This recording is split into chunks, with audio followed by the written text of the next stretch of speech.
Desde que el hombre descubrió la escritura, el mundo ha estado plagado de cientos de acontecimientos que han dejado huella en la historia del ser humano. México no es la excepción, ya que en sus historias se describen muchos hechos históricos. Un hecho histórico es aquel acontecimiento que ha dejado huella en la historia de alguna ciudad, estado, país, continente o el mundo en general. El día de hoy voy a hablar acerca de un hecho que ha marcado un antes y un después en la historia de la República Mexicana. Pero antes, una introducción rápida a la historia. La historia es la ciencia que tiene como objetivo el estudio de sucesos del pasado, tradicionalmente de la humanidad. Se trata de una disciplina que estudia y narra cronológicamente los acontecimientos pasados.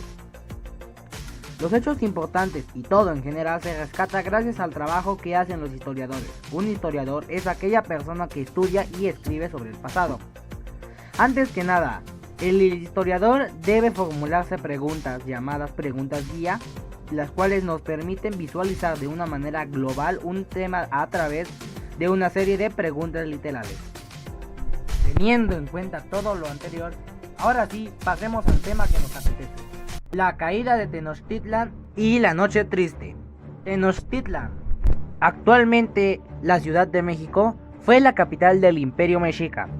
Fue fundada el 20 de junio de 1325 sobre la Ciudad de México, que fue la capital del Virreinato de la Nueva España y tras la independencia, la capital de los Estados Unidos de México.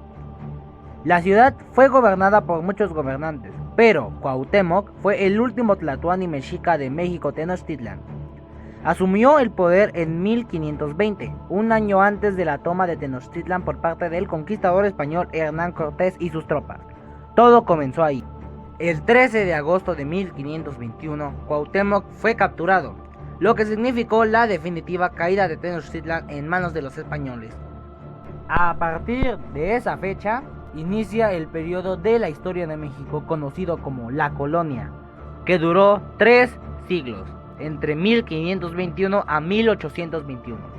Las consecuencias fueron drásticas, ya que todo terminó con la caída del Imperio Mexica y los españoles comenzaron a colonizar todo el territorio. Y a pesar de que esto es algo malo, los mexicas no se dejaron vencer y terminaron rebelándose ante los españoles, ocasionando la llamada Noche Triste. No nos adelantemos, todo comenzó así. Dato curioso del día.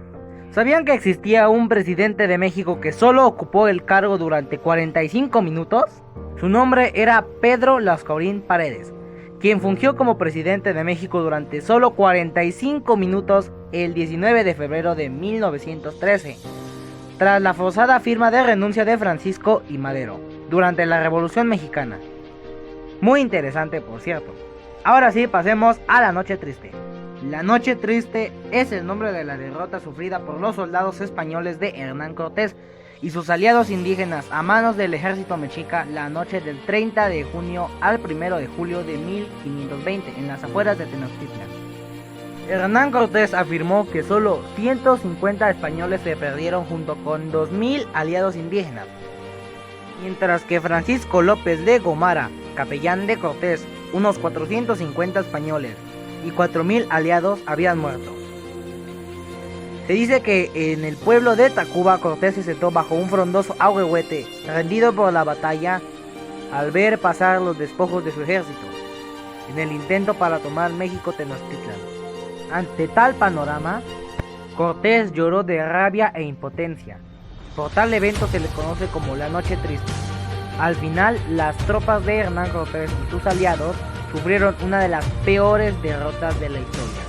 Cientos de ellos fueron masacrados, otros tantos murieron ahogados en las acequias junto a sus caballos, y su botín se perdió en las aguas de Tenochtitlan. Ahora dime, ¿qué te pareció la historia? Eso fue todo por hoy. Nos vemos y muchas gracias por su atención.